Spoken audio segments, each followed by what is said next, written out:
Vulnerability sounds terrifying, and yet, without even realizing it, I do it all the time.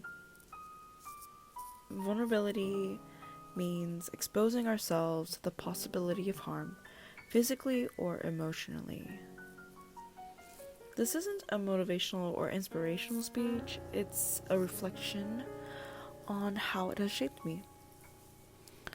I always considered myself an open book, and I would flip to different pages depending on who I met. Moving to a new city forced me to experience it on a whole new level. As a child, I embraced change easily, but as an adult, forming deep connections became harder. I made friends easily, but I longed for something deeper, and that required vulnerability. But how do you time it? How do you know when to open up? There's something called vulnerability hangover, where we overshare to connect and later regret it. We try to hotwire a connection, and we are built for community, and that's because that's how our ancestors survived. But it feels like there's some unwritten rules, like having the right timing, appearance, or sense of humor.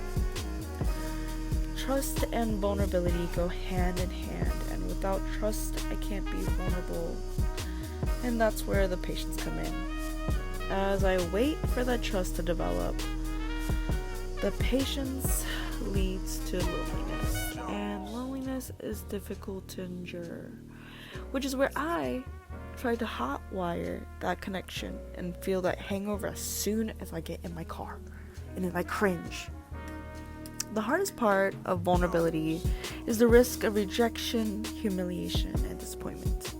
When trust is broken, so is vulnerability. I've let go of friendships where I felt exposed while they remained guarded.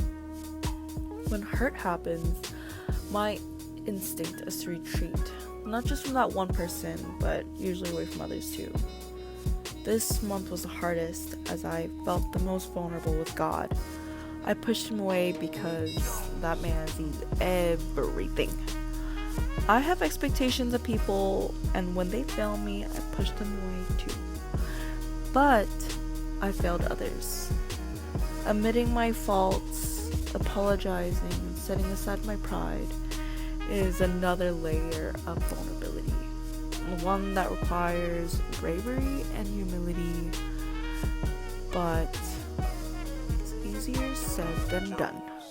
The paradox of vulnerability is that while we are made for community, we are hurt most by it, so we avoid it, do the opposite.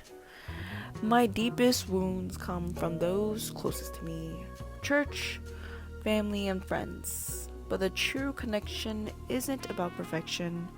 It's about seeing people fully, beyond their initial reactions and characteristics, and accepting them as they are, through their ugly and their experiences. That is what shaped them. The reward for vulnerability is fullness. When I push past fear and open myself to others, I'm able to experience real belonging. So, every relationship is unique, a treasure that no one else can experience in the same way. Even having the ability to be vulnerable is a privilege, as some have grown up on survival mode, unable to open up. I've taken relationships for granted, where in this world, I gotta take care of me first, so I end up leaving people behind.